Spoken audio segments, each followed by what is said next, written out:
Gracias a todos por venir, buenos días. Somos el seminario permanente Walter Benjamin Mosley Mercado White y pues bueno, la razón es hacer un homenaje a Benjamin. Vamos a revisar dos fragmentos de las tesis sobre la historia, el fragmento 9 y el primero.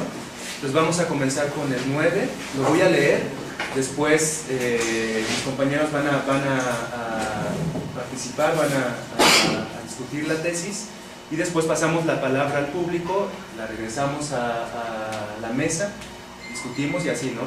Es la idea un poquito de la lógica. Entonces, bueno, empieza con una cita de Scholem y dice: mi ala está dispuesta a dar impulso, me volvería muy gustoso atrás, pues si siguiese siendo tiempo vivo tendría poca fortuna.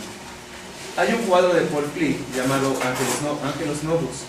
En ese cuadro se representa un ángel que parece a punto de alejarse de algo a lo que mira fijamente. Los ojos se le ven desorbitados, tiene la boca abierta y además las alas desplegadas, pues este aspecto debería tener el ángel de la historia. Él ha vuelto el rostro hacia el pasado, donde ante nosotros aparece una cadena de datos. Él ve una única catástrofe que amontona incansablemente ruina tras ruina y se las va arrojando a los pies. Bien le gustaría detenerse, despertar a los muertos y recomponer lo destrozado, pero soplando desde el paraíso, una tempestad se enreda en sus alas y es tan fuerte que el ángel no puede cerrarlas. Esta tempestad lo empuja incontenible hacia el futuro, al cual vuelve la espalda mientras el cúmulo de ruinas ante él va creciendo hasta el cielo. Lo que llamamos progreso es justamente esta tempestad. Bueno, ¿quién quiere? Bueno, pues buenos días y gracias a todos por estar aquí. A mí me gustaría simplemente plantear un problema, ¿no? Algo que en particular me llama mucho la atención de este fragmento, y ese problema precisamente es la relación entre el huracán, el progreso, esa fuerza destructiva que Benjamin describe, y las ruinas. Particularmente centrarme en las ruinas. En lo particular o en lo personal me parece que ese concepto de ruinas es problemático y creo que hay que pensarlo con detenimiento. ¿A qué me refiero con esto? No sé qué opinéis vosotros, pero a mí me parece que la ruina o la destrucción de la ruina sigue manteniendo, más bien la ruina destruida, mejor dicho, sigue manteniendo como cierta luz, cierta importancia, cierta cuestión. Es decir, en cierta manera me parece que este huracán del progreso al que Benjamin atribuye una capacidad destructiva tan fuerte no termina de destruir aquello que aparentemente destruye. ¿Sí? O sea, si nos damos cuenta, si lo pensamos en ruinas reales, por llamarlas de algún modo, si pensamos por ejemplo en las ruinas, en los vestigios de los pueblos prehispánicos aquí en México, las ruinas siguen manteniendo una luz de importancia, una luz del lugar, están donde tienen que estar. Estaban ahí por una razón, alguien las puso ahí por una razón en concreto. Tal vez la desconozcamos, pero ahí están, ¿no? Entonces, en ese aspecto me parece que la ruina habla de una imposibilidad por parte del huracán. No termina de destruir aquello que aparentemente destruye. En lo personal me parece, o como crítica que le quiero hacer un poco a este fragmento de Benjamin, a mí me parece que habría que trasladar o habría que replantear el concepto de ruina. O sea, a mí me parece que la ruina no explica bien la situación a la que estamos viviendo a día de hoy. A mí me parece que el huracán del progreso, más que regenerar ruinas, que insisto, sé que es discutible y vamos a discutirlo por supuesto, creo que sigue manteniendo esta luz, creo que sigue manteniendo como esta importancia. Entonces yo propondría, o propongo, cambiar la palabra ruina, cambiar el problema de las ruinas por el problema de la basura. Inevitablemente todos tenemos nuestras manías y nuestras aficiones. Entonces, en ese aspecto creo que la basura ayuda a entender, tal vez, no un progreso o el progreso de la época de Benjamin, sea lo que sea eso, sino precisamente un progreso actual en el que también las ruinas, y sigo con el ejemplo que he planteado precisamente, el de estos lugares, estos vestigios, que por ejemplo se han convertido en algo que se rige por la lógica del capital. Dicho de otra manera, las ruinas, los vestigios mayas, aztecas o como sea que lo queramos llamar, se han convertido en lugares de tránsito, no lugares en una definición que podemos dar. Es decir, los turistas van, los turistas se mueven y los turistas desaparecen. Entonces, en ese aspecto, la basurización me parece que es consecuencia directa de ¿qué? de esta aplicación, insisto, de la lógica del capital. Es un lugar para turistas, es un lugar en el que no puedes habitar, es un lugar que ya no mantiene ese antiguo prestigio, incluso en una formación de la identidad mexicana, ¿no? O sea, venimos de estos pueblos, venimos de estas cuestiones. Entonces, en ese aspecto me parece, o afirmo problemáticamente, y desde luego me encantaría discutirlo, que la fuerza del huracán ha aumentado en nuestra contemporaneidad. ¿Por qué? Porque ya ni siquiera se trata de mantener esta lógica antigua, esta lógica de cierto brillo, cierto esplendor, cierta ruina venerable que todavía tendríamos que relacionarnos con ella de una manera distinta. Entonces simplemente propongo esto para que se discuta desde luego, ¿no? Bueno, buenos días. Yo ayer estaba revisando de nuevo el texto para, no sé, anotar algunas cuestiones que a mí me parecieron interesantes, y además de lo que mencionaron, también creo que podría ser interesante discutirlo, pero mi lectura de este texto sobre el concepto de historia me parece que está fundamentado más allá de una crítica al capitalismo, a la versión progresista del capitalismo, es una crítica más bien a la socialdemocracia, ¿no? A la idea de, por ejemplo, que se tiene sobre todo el siglo XX, y que el comunismo nos dará el final feliz, ¿no? Habría que mirar hacia adelante, habría que programar la revolución para por fin liberarnos de las garras, en este caso sí, del capitalismo. Entonces, creo que las críticas de Benjamin están fundamentadas en contra de este socialismo realmente existente, ¿sí? Y además me parece que en Benjamin hay un discurso que se sostiene en la soledad, precisamente. O sea, no está sustentada en una praxis política de su época, ni ideológica, creo yo, ¿no? Entonces, parece que Benjamin discute contra todos y contra nadie a la vez. Carece de interlocutores políticos, como igual y sabe, pues Benjamin no era bien visto por la ortodoxia comunista, evidentemente tampoco por la fascista y mucho menos por la capitalista, etc. ¿Por qué? Me parece que lo que siempre ha movido, ¿no? Nos ha causado prurito, sobre todo a la ortodoxia del marxismo, es esta cuestión mesiánica, mística, teológica de Benjamin, ¿no? Una especie de marxismo mesiánico, como algunos le han llamado. Entonces, esta tesis parece que también plantea que, con esta metáfora del ángel, una especie de una idea de que hemos caído del paraíso, ¿no? Hemos caído del paraíso y habría que recuperarlo de otra manera, que no sea la idea del progreso o pensada desde el comunismo, o quizás también antes de Marx, en Hegel, ¿no? El final feliz, el fin de la historia.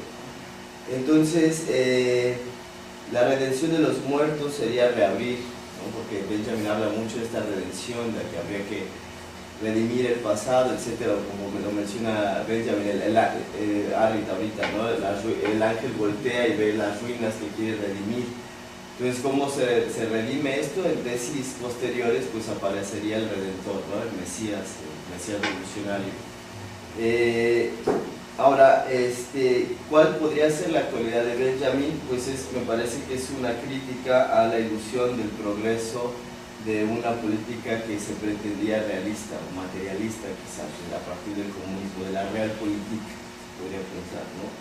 Entonces, en este sentido también Benjamin hace una crítica al historicismo, una crítica que me parece sumamente radical contra la historia universal, la progresión de un tiempo vacío y homogéneo lleno de datos, muy en boga con el positivismo quizás, por eso mismo la propuesta de Benjamin sería cepillar la historia a contrapelo, ¿no? Digamos, dejar de pensar en los famosos, en los vencedores, y intentar honrar a los nominados, cosa que sería tarea difícil, pero sería precisamente esa la tarea del materialismo histórico, vencer la empatía con el vencedor, ya que también, si han leído este texto de Benjamin, la cultura sería ese botín del vencedor y habría que pensarla de otra manera. Y bueno, una pregunta que también me surgió releyendo este fragmento y este texto, es de dónde viene el ángel, ¿no? O sea, igual una pregunta quizás un poco simple, pero puede creo que ser importante. Parece ser que podría pensarse que este ángel venía del paraíso, ¿no? Y el ángel está perdido en la tempestad que lo arrastró fuera del paraíso, voltea, quiere regresar, pero ya no puede regresar. El progreso lo empuja constantemente hacia adelante. ¿A dónde va el ángel? ¿No? Parecería que iría como a la hecatombe, a la destrucción total, a la ruina sobre ruina. Y el ángel, creo yo, digamos una manera de pensarlo podría ser que al ángel solo lo puede detener el Mesías Redentor, ¿no? Este Mesías que detiene la historia, detiene el continuum de la historia, lo hace estallar y no plantea el futuro en función de este progreso. Ahora, pero bueno, esas serían más o menos como cuestiones que a mí me llaman la atención, creo que por supuesto podrían discutirse, ¿no? Bueno, buenos días a todos, gracias por estar aquí. Yo, igual lo que traigo es algunos puntos que considero que al menos a mí se me hacen interesantes y que creo que se pueden discutir muy bien en función de esta tesis particular. Y quiero centrarme igual en la cuestión misma de la relación que existe o que muestra Benjamin en estas metáforas y estas imágenes sobre la tempestad y el progreso, ¿no? Hace una relación tal cual, dice al final lo que llamamos progreso es justamente esta tempestad. Entonces, tratando de pensar exactamente estas dos imágenes, lo primero que hice fue irme a la definición de la RAE. ¿Qué entiende la RAE por la tempestad? Y eso relacionarlo con lo que se ha dicho en función del progreso. Entonces, según la RAE, tal cual, dice que tempestad es una tormenta grande, especialmente marina, con vientos de extraordinaria fuerza. Esos vientos de extraordinaria fuerza son los que Benjamin menciona que no dejan que el ángel regrese, ¿no? Ahora, en función del progreso, consultando un poco a Koselleck en la historia de conceptos, menciona que como se ha entendido el concepto de progreso, está cargado de una perspectiva temporal y entendido como un órgano suprapersonal que ejecuta acciones. En su libro, cuando habla acerca del progreso, narra una pequeña anécdota sobre un acto, digamos, como típico de finales del siglo XIX, en donde hay una ceremonia de comunión y el niño que hace la comunión puede sentarse en la mesa. Entonces, antes de que se siente en la mesa, el padre le da una bofetada y le dice que ya puede sentarse, porque ya cumplió, digamos, ya puede entrar. Y el hijo más chico, el padre lo voltea a ver y le dice que se siente. Nadie se podía sentar en la mesa si no tenía la comunión. Entonces le preguntan al padre que por qué. ¿Por qué él ya se puede sentar y el otro tuvo que pasar por la tradición? Y el padre responde que es causa del progreso. Entonces el progreso se entendía como algo externo o ajeno que modificaba, digamos, acciones y que iba en contra de la tradición. Entonces en estas dos ideas, por un lado, la tempestad como tal y el progreso que tiene una carga temporal y algo externo, las reflexiones que quiero traer a la mesa es, primero, la pertinencia que encuentro, por ejemplo, en la comparación y en la imagen de la tempestad como progreso. Porque como se había entendido el progreso, digamos, desde en inicios de la Ilustración, sí tenía una carga que estaba totalmente plantada al futuro y era una superación.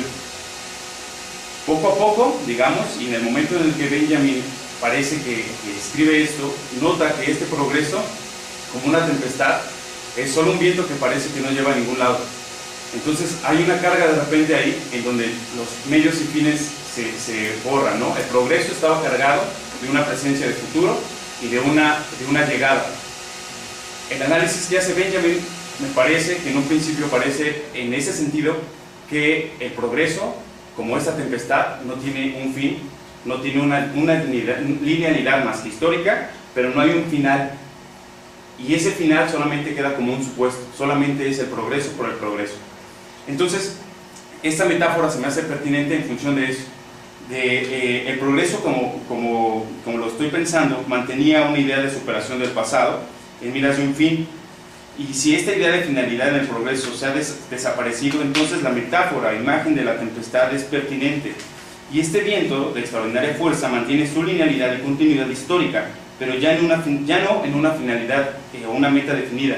Solamente queda la fuerza, y esa fuerza que Benjamin la nota como destructiva. Entonces, estas reflexiones en función de la imagen, en función de la finalidad del progreso, me llevan a pensar y a preguntarme, por ejemplo, si esta fuerza parece que ser una fuerza histórica, el progreso arremete como una fuerza histórica, entonces, ¿es posible salir de esa continuidad? De alguna manera podemos salirnos de esta continuidad histórica.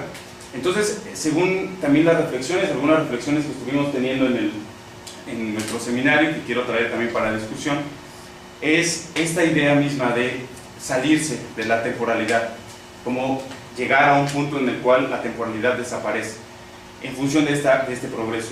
En algún momento discutimos a Fouillot Jesse, y él ponía la distinción entre la revuelta y la revolución, pensando un poco exactamente en lo que decía Dexter, de que en la izquierda socialdemócrata o en estas ideas también, digamos, la revolución está cargada de continuidad histórica, hay un final, hay un fin, hay que llegar a algún lado. Lo que hace Jesse en este texto es discutir o plantear la diferencia entre la revuelta, que se escapa de una continuidad histórica, y la revolución, que sí está ahí, siempre está, digamos, esta continuidad. Y más que pensar esta dicotomía tal cual, como la pone Jesse, lo que me interesaría es plantear una oposición entre la revuelta y no la revolución, sino el progreso mismo. O sea, si la revuelta la podemos entender como una salida, igual, una suspensión temporal del progreso histórico. Y yo creo que eso es como que lo que me gustaría, o que me pareció interesante, y creo que se pudiera discutir esta dicotomía entre una revuelta, si una revuelta posibilita, digamos, la suspensión del tiempo histórico, y con eso el progreso también. Entonces, ¿tenemos la palabra? Bueno, entonces, si alguien quiere participar.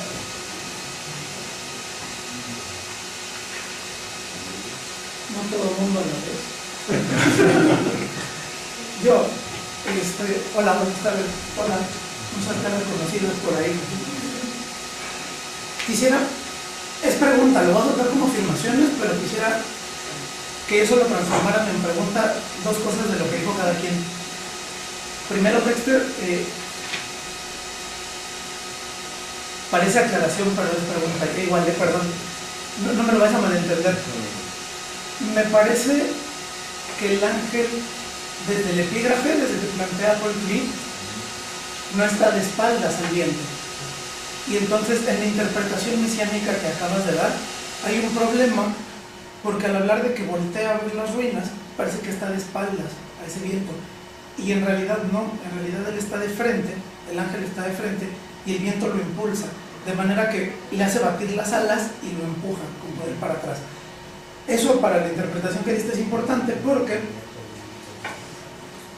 la idea de fin que platicaba Alberto, de terminar esta idea del progreso, se presenta bien problemática, porque no hay, la idea mesiánica no puede operar en Benjamin, porque él, recordemos que él es judío, y con base a la cultura judía, la idea de Jesucristo no es una idea mesiánica, es una idea de profecía, y es una idea de una posible verdad, ¿no? De relatar una posible verdad, pero no de redención.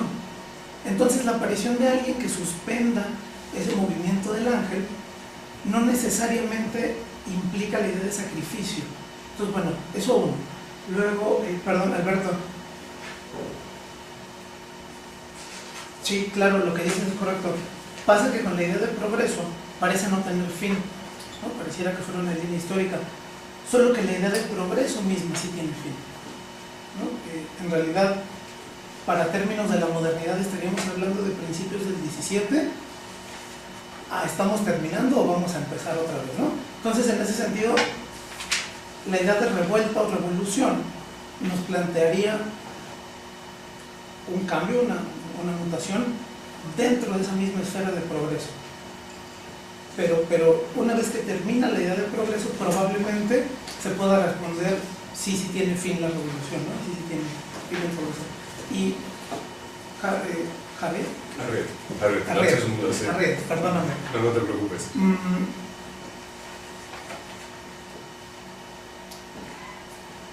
La idea de la destrucción, de los montículos que van quedando, se van arruinando ahí. A mí me parece que lo que dice está padre, solo habría que poner la otra pieza, que es que Benjamin está hablando de lo que queda después del proceso civilizatorio, ¿no? Finalmente no puede haber ruinas si no hay civilización. Entonces es un proceso dialéctico de construcción-destrucción, ¿no?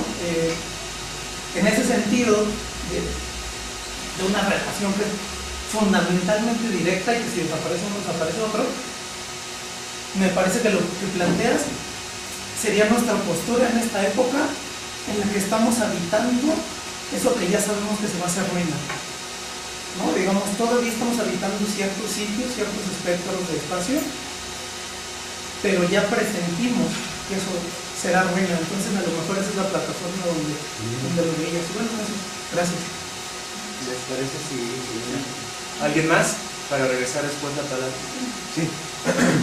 Bueno, quiero decir que no he leído el texto, entonces solamente un poco lo que escuché y traté de relacionar con algunas ideas. Esta idea del progreso tiene tempestad o trae la tempestad.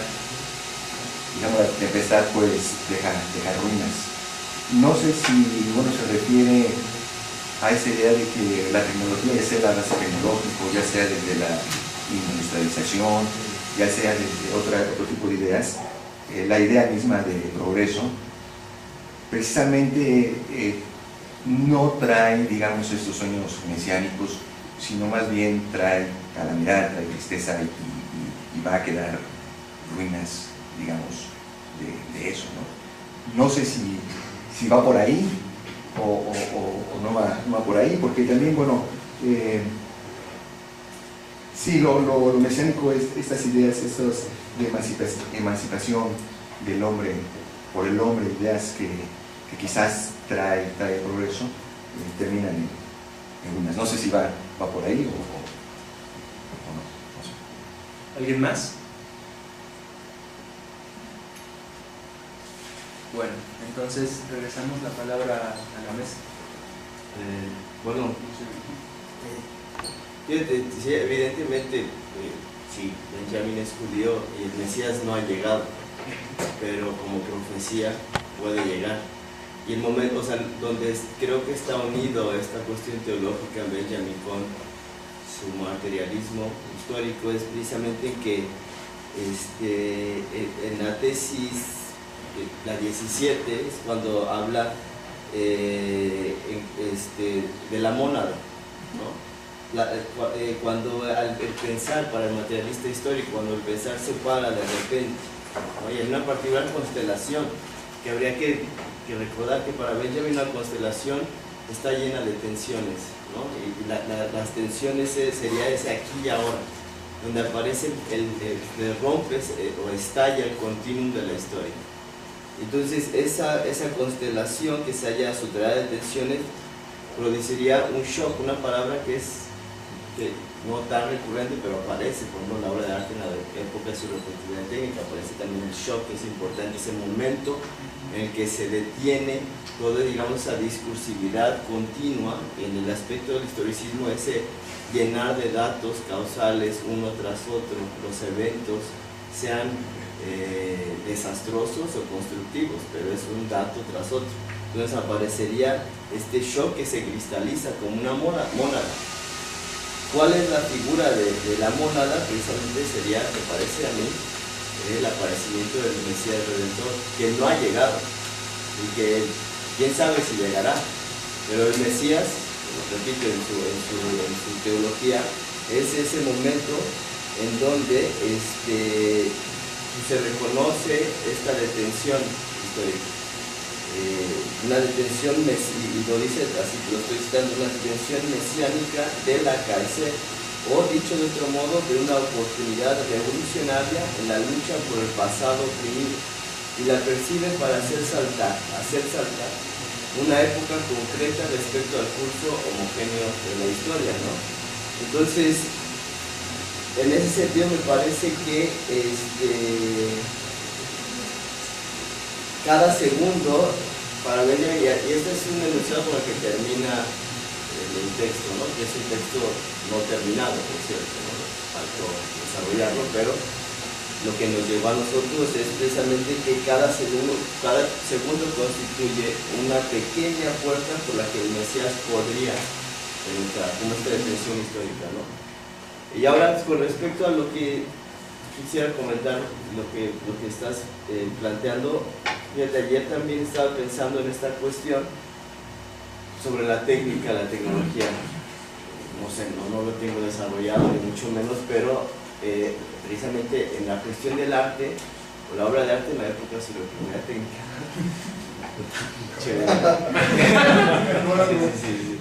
Parece que lo que quería era que nadie pudiera hablar de él, pero aquí no le hacemos caso, ¿no?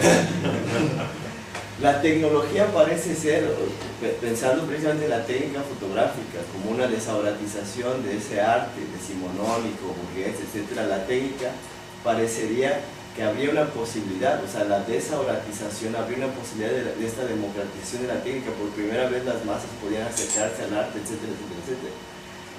Entonces, la destrucción del mundo aurático planteaba la posibilidad de, como yo dice, la politización de la estética, ¿no? El comunismo del arte, por primera vez. Pero a la vez parece que en el ángel de la historia incluye, ¿no? Dice, a ver, pero aguante, ¿no? O sea, atrás tenemos ruinas. Y Benjamin, él mismo es una imagen dialéctica, ¿sí? Por ejemplo, el coleccionista auratizaría los objetos que saca de su discursividad normalizada y los auratizaría en una especie de, ya no valor de cambio ni valor de uso, sino de un valor afectivo. Ese valor afectivo construye el aura. Y parece, retomando lo que dijo Arrit al inicio, que la ruina habría que, pues, verla como o volverla a auratizar, no sé, ¿sí? Algo se perdió, habría que regresar y componerlo, habría que regresar como el coleccionista, como el trapero, darle su lugar. En cambio, la obra de arte habría que destruir, ¿no? Es la destrucción completa del arte aurática para darle inicio a la fotografía, el cine y las posibilidades revolucionarias que encuentran en ello. Sí, bueno, en función de lo que comentabas del progreso, o sea, como bien decías, digamos, desde que se acuña o se populariza más bien el concepto de progreso para referirlo como tal a una continuidad histórica, que es exactamente entre el siglo XVII y XVIII, había una carga positiva en algún sentido, ¿no? Había una carga positiva en función del progreso, había una finalidad, y esa era como tal, digamos, la modernidad de donde se sustenta, ¿no? La cuestión que yo noto es que si pensamos, por ejemplo, un poco en Horkheimer, por ejemplo, en donde cuando Horkheimer establece esta diferenciación entre medios fines, y donde en esta modernidad, digamos, los fines se han ido olvidando y solo han quedado los medios, si eso lo analizamos o lo ponemos en comparativa con la idea misma de progreso, pareciera que el progreso queda vaciado. Se vacía el progreso de esta finalidad y solo queda el progreso como medio. Y en tanto progreso como medio, entonces es, como lo noto, como una tempestad. O sea, en ese sentido, ¿no? O sea, ¿cómo entender el progreso así, sin esa carga, sin ese contenido realmente de futuro que constantemente se le quiere como que regresar, al menos en discurso, a instaurar, ¿no? Pero pareciera que es muy difícil. Hay cosas que de repente ya es muy difícil volver a dotar, digamos, al menos en esta práctica y la ejecución del concepto. Ahora, en función de lo que comentabas, que el progreso como tal, y lo que se ha comentado, genera estas ruinas, digamos que tal vez nos es un poco más fácil vislumbrar las consecuencias del progreso en función de las ruinas. A lo mejor podría ser más intuitivo. Pero algo que es interesante en este texto, particularmente en la tesis 7, es cuando Benjamin menciona que todo monumento de cultura es también un monumento de barbarie. Y entonces ahí está una cuestión que se me hace también interesante. Digamos, en esta idea se muestra también algo como aparentemente no constituido de ruinas, sino como un monumento de cultura, pero que oculta, digamos, estos rasgos que el progreso como medio va generando, que es la barbarie constante, ¿no? Entonces yo creo que esa cuestión misma del progreso tiene estas dos construcciones, por un lado de monumentos y destrucción, pero en el monumento está la destrucción, ¿no? Entonces creo que por ahí, no sé. Fíjate, te agradezco la pregunta porque sí me parece absolutamente fundamental lo que acabas de plantear, ¿no? O sea, cómo entender las ruinas y cómo entenderlas en función de un proceso civilizatorio. Entonces, voy a plantearlo desde un ejemplo entre comillas, o sin comillas, histórico, aprovechando los 100 años de la Revolución Rusa, y es precisamente una polémica que a mí me resulta muy interesante, estoy trabajando en ella en este momento, que se da precisamente entre las vanguardias revolucionarias rusas y, digamos, el Partido Comunista de la Unión Soviética, ¿no? Entonces, ¿por qué digo que me parece interesante y creo que puede ayudar como para responder tu pregunta o tu inquietud? Porque la polémica es muy interesante, sobre todo en los primeros años de la Unión Soviética, ¿no? O sea, las vanguardias proponen empezar de cero. O sea, ellos hablan de la destrucción absoluta de todo pasado para que el nuevo hombre proletario, el nuevo hombre soviético, la nueva cultura proletaria pueda surgir. Entonces, en ese aspecto su exigencia es muy clara, ¿no? Nada del pasado tiene que ser ni rescatado, ni defendido, ni, desde luego, considerado de ninguna manera. Y claro, irónicamente, o tal vez no tan irónicamente, eso entra en contradicción con la mentalidad, o más bien la visión que tiene del pasado burgués y aristocrático el propio partido, ¿no? Y me voy a atrever, bueno, para parafrasear, no lo voy a citar de memoria, al que fue, digamos, el secretario de Educación Pública de la Unión Soviética durante los 12 primeros años, ¿no? Que fue Anatoly Lunacharsky. Entonces, Lunacharsky lo que dice precisamente es que la obligación del proletario es aprovechar todo lo aprovechable del pasado. En ese aspecto me parece muy interesante porque en una interpretación que hace un teórico del arte ruso, Boris Groys, él dice que esa frase de Lunacharsky, que Lunacharsky completa diciendo que hay que convertirlo en armas de la revolución proletaria. ¿Sí? Esa frase de Lunacharsky lo que habla es precisamente de una visión muy particular que tiene el partido sobre el pasado. Es decir, las vanguardias quieren destruir el pasado. De alguna manera, en esa voluntad de destrucción, en esa voluntad de poder, se posicionan de una manera contra, evidentemente, pero se posicionan ante un pasado que todavía consideran como algo vivo, como algo problemático, como algo que está ahí, que tiene que ser destruido para que pueda surgir lo nuevo, para que el progreso revolucionario en este aspecto, por unirlo un poco con lo que decían Beto y Dexter, pueda surgir. En ese aspecto, lo que a mí me parece muy interesante es que, por lo menos en la interpretación de Groys, él lo que dice es que para el partido ese pasado está muerto. Se denomina, o lo denomina Groys, como un almacén de cosas muertas. Entonces, en ese aspecto, esa conciencia o esa certeza de la eliminación, de la muerte, mejor dicho, es decir, que no tiene ningún valor y por lo tanto no hay que tomar ninguna posición ante lo muerto, permite que puedas elegir lo que quieras y convertirlo en arma de la revolución, o en arma de la nueva educación proletaria, o cualquier cosa que queramos decir. En ese aspecto, ese contraste me parece que es como muy interesante para hablar de las diferencias de los procesos civilizatorios, o precisamente cuál es la posición que uno puede tomar ante la ruina, ante el pasado, ¿no? En ese aspecto, irónicamente, me parece a mí que los vanguardistas, los artistas de vanguardia revolucionaria, sienten el peso del pasado, sienten el peso de la ruina, ¿no? O sea, su posición, su afán, su querencia destructiva, creo que sí los definen como algunos, como gente que se da cuenta de que eso es un problema, ¿no? Que ese pasado aparentemente destruido por la gloriosa y triunfante revolución bolchevique sigue teniendo algo que decir. Por el contrario, el pragmatismo, creo que no es una palabra muy adecuada, pero admito que no se me ocurre ninguna mejor. El pragmatismo del Partido Comunista hace que su posición ante el pasado sea muchísimo más radical, a mi modo de ver. Asumen la muerte, asumen la falta de importancia y simplemente lo ven como una gran caja de herramientas en la que tendrás libertad absoluta de elegir cualquier cosa que necesites, que consideres necesario utilizar y cambiar en el momento en que esa herramienta ya no te sirva de nada. ¿Sí? Entonces, me parece que son dos ejemplos importantes o significativos, así los veo yo por lo menos, de ver cómo nos podemos relacionar con eso que ha destruido el progreso, en este caso, el proceso revolucionario que apunta a un mejor, que apunta a un mañana en el que se eliminarán las diferencias de clase, etcétera, etcétera, etcétera. Entonces, en ese aspecto,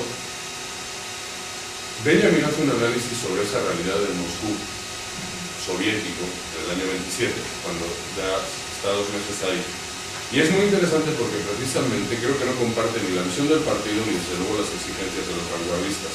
Porque él dice algo muy interesante: yo no vengo aquí a hacer teoría de la realidad, simplemente vengo a describirla porque ya está llena de teoría. Lo cual me parece muy interesante, porque a fin de cuentas lo que creo que está diciendo es que esa realidad soviética llena de teoría es porque hay posibilidades de todo tipo.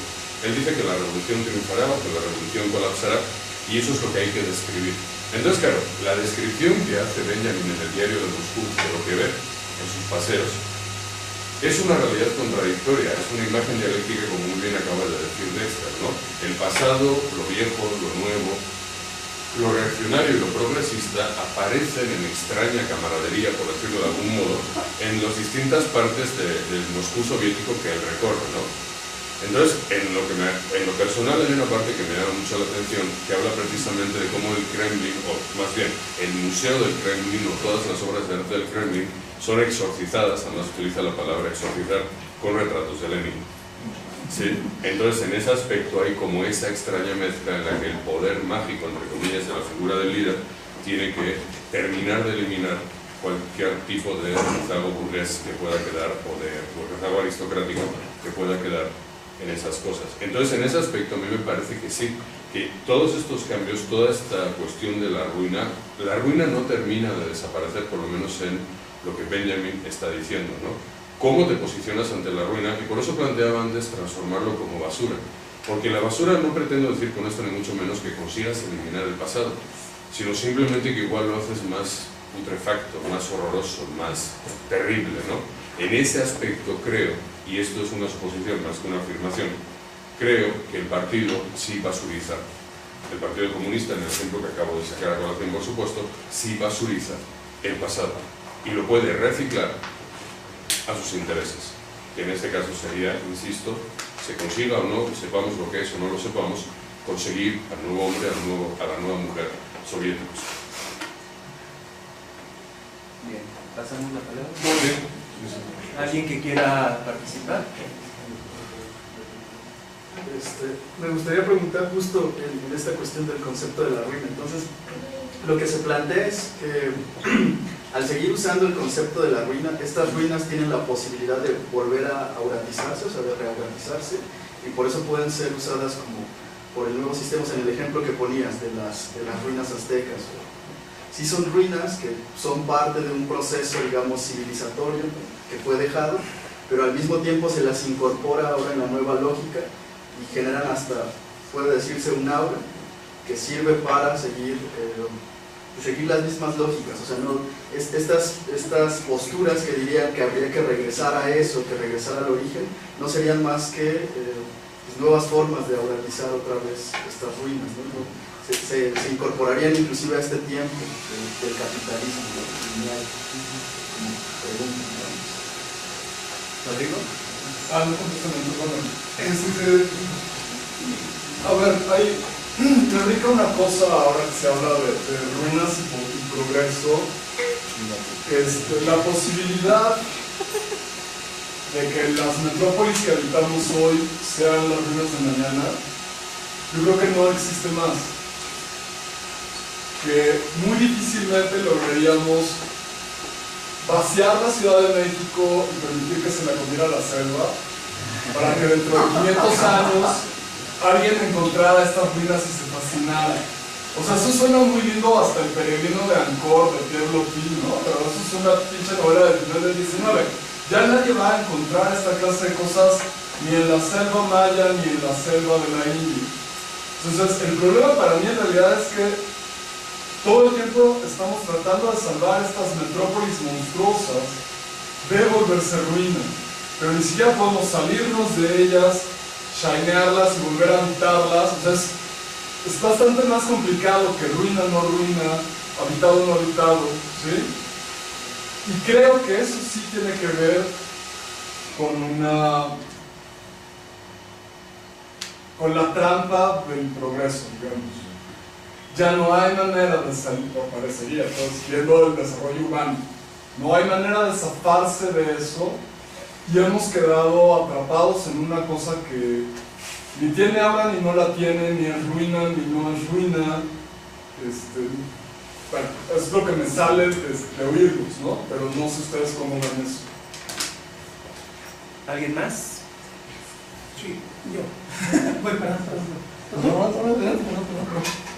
Voy a extender el comentario de Ave para contestarle un poco a Rodrigo ahí alguna cosa. Por supuesto, la discusión no es ruinas, no ruinas, ¿no? Sin duda. Solo extendiendo lo que decías tú, hay que recordar que esas ruinas que mira el ángel de la historia siguen habitadas. No romanticemos la idea de ruinas. O sea, en las ruinas se sigue habitando. Voy a poner un ejemplo, digamos, ya que estamos en el ambiente escolar. Piensen, los que somos más viejos, que todavía teníamos docentes que nos daban reglazos, nos aventaban el borrador, te daban castigos físicos, hacer patitos, ¿no? Dando vueltas en la escuela. Eso en el ideario ya está muerto. Y en el ideario ya es una ruina, aunque siga pasando, ¿sí? Eso sigue ocurriendo de manera material, observable y medible. Sigue ocurriendo, pero para el ideario ya es una ruina. Entonces no olvidemos que esas ruinas siguen estando habitadas. No son solo un bloque de concreto que se quedó ahí tirado. O sea, aún en la implicación turística de lo que planteabas tú del no lugar de Mark Auger, si no me equivoco, de sitios que no están habitados, aún así están habitados.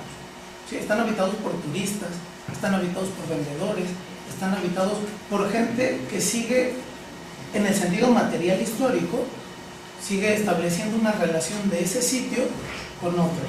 ¿Sí? En ese entendido, yo lo que te diría, Rodrigo, es, yo creo que ya vivimos en las ruinas.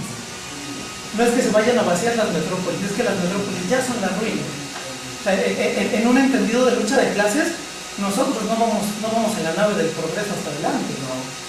O sea, nosotros estamos ya en las ruinas, ¿no? Y, digamos, para Benjamin, él en realidad está observando lo mismo. Él no está diciendo montémonos en el ángel hacia el progreso. Él está diciendo observemos las ruinas en las que vivimos, ¿no? Y cómo eso es una replicación dialéctica, ahora sí en el sentido de Hegel, que no va a parar de ocurrir, ¿sí? Y por último, ya para cerrar, lo que es el progreso, entendido como el progreso nacido del 17, lo entendemos como el progreso casi sinónimo, casi, de capitalismo positivo, ¿no? En tanto teoría económica y en tanto forma de pensamiento. Esto sí, siempre ha estado vacío, ¿no? La aclaración que haces está padre porque el capital nunca ha tenido un fin último, ¿no? El fin del capital es el mismo capital. Entonces, en ese sentido, por supuesto, el progreso es avasallador porque su intención final es seguir, ¿no? Y seguir rodando, y seguir rodando, y seguir rodando. Y por último, yo creo que pensar en auratizar otra vez los fenómenos es una postura muy conservadora, y no le estoy diciendo en sentido negativo, ¿no? Estoy hablando de conservar ciertas cosas. Sí, no es una descripción. Porque Benjamin, a él no le parece que haya que conservar el aura de las cosas. Él está describiendo el fenómeno. Él está diciendo, cuando usted va al museo, está auratizada esa cosa. Con la reproducción masiva eso se rompe. Pero él no está levantando la bandera para ninguno de los dos lugares. Entonces la idea de auratizar algo o desauratizarlo, digo, ojalá, ¿qué más desearíamos nosotros que pudiéramos decidirlo en una sesión así? Estaría padrísimo, pero porque entonces podríamos decidir si Netflix o Velázquez, ¿no? Y entonces yo creo que ponernos a discutir eso sería llegar a ese punto, ¿no? Entonces, bueno, eso, gracias, perdón. Sí, bueno, más quiero verificarlo porque sí veo que mi comentario anterior estaba muy lejos, entonces quiero ver si voy entendiendo más o menos. Entonces, no sé si él critica, digamos, a unas personas que están decidiendo cómo estamos interpretando, digamos, el pasado viendo como ruinas, pues, digamos, más tangible, pero concepciones, ideas que tenemos nosotros en la cabeza. Entonces, bueno, ya sean personas o el sistema mismo, ¿no? A través de sus agentes de la cultura, pues nos meten estas interpretaciones, ¿no? De cómo vemos el pasado, pues, ¿no? Y visto como ruina. Entonces, no sé si va por ahí. Entonces mi pregunta es, no sé, de ahí cómo, digamos que de ahí entonces él ve que debido a esta interpretación que hacemos del pasado, de las ruinas, de ahí hacemos una concepción del progreso, o nuestra idea del progreso viene precisamente de estas ideas que tenemos, o esa interpretación que estamos haciendo del pasado o de las ruinas. No sé si va por ahí, quiero preguntar eso, pues. ¿Alguien más? ¿Qué tal? Buenos días a todos. Yo tengo una pregunta que me surgió a propósito de la pregunta que hizo Dexter, que aventuró, como decía, muy íntimamente, pero me parece que podría quizás aventar cosas interesantes. Y es que tú decías, ¿de dónde viene el ángel? Digo, me voy a quizás alejar un poco de lo que se estaba hablando, pero cuando tú preguntas de dónde viene el ángel, la pregunta podría responderse efectivamente, pues, del cielo, ¿no? De la divinidad. Y es curioso porque también el huracán viene de ahí, ¿no? Una de las cosas que dice la tesis justamente es que el huracán viene desde, no recuerdo exactamente cuál es la palabra que utiliza, pero le da una cualidad más o menos divina.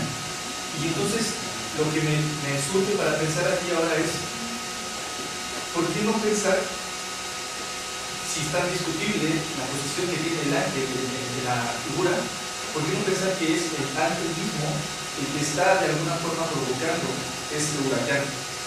Porque tienen ambos la misma fuente. Y esta cuestión, el ángel en primer lugar está puesto como con los ojos desorbitados, con la boca abierta. El ángel está medio muerto. El ángel parece que está siendo azotado por ese viento, pero ¿qué tal si? Y aquí empieza nada más como la ligereza de la interpretación. ¿Qué tal si pensamos que el ángel es el que está produciendo ese viento? Y que justamente siente como esta necesidad de detenerse para revivir y reestructurar, porque él es el culpable. ¿Qué tal si él está causando todas esas cosas?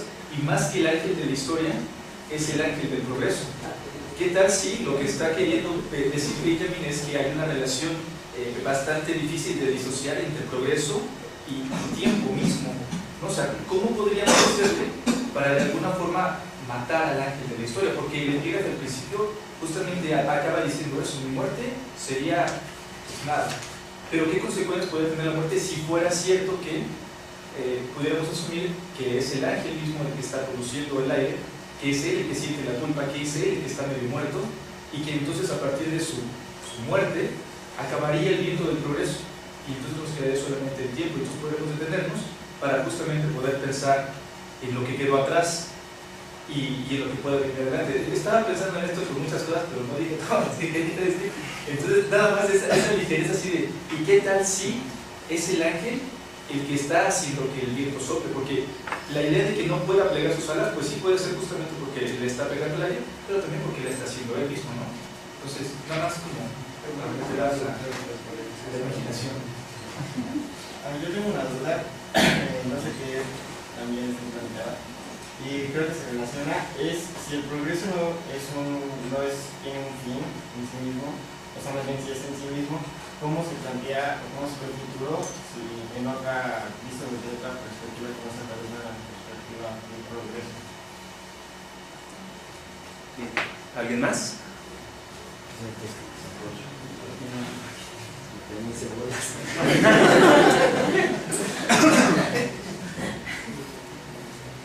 Pues, a ver, yo creo que algo de lo que, como para retomar un poco de todas las cosas que se dijeron. Qué benjaminianos. Sí.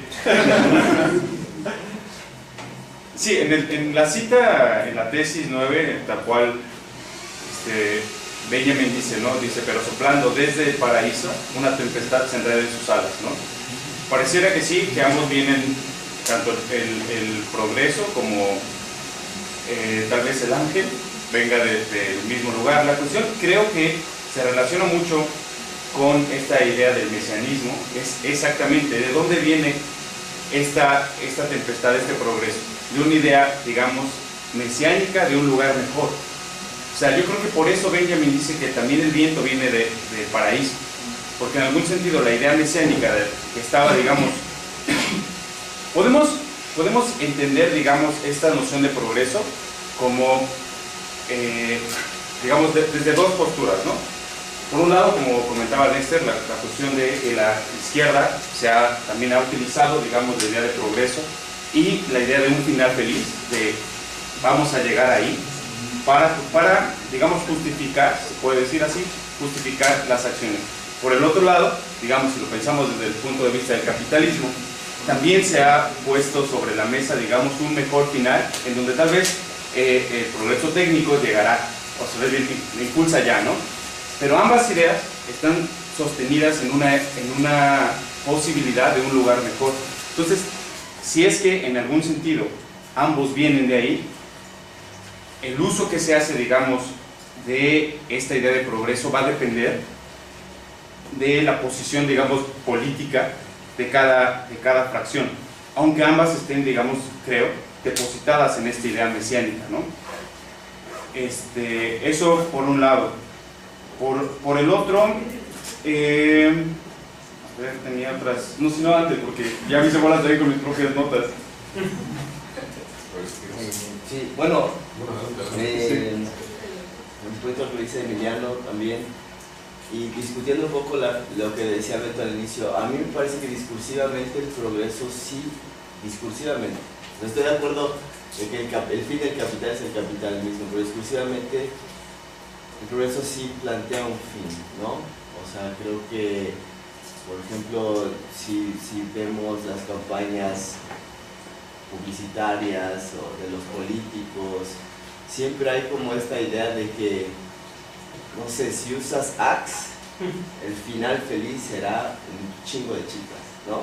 O, no sé, o sea, también en la política, ¿no? El cambio, vamos a las reformas estructurales. Por fin los niños tendrán una educación que los hará competitivos en el mercado, y si fracasas es tu culpa, ¿sí? O sea, el fracaso ya no es una cuestión social, ¿no? Eso lo dice Benjamin en el capitalismo como religión, ¿sí? No lo digo yo, siguiendo con el orden. Entonces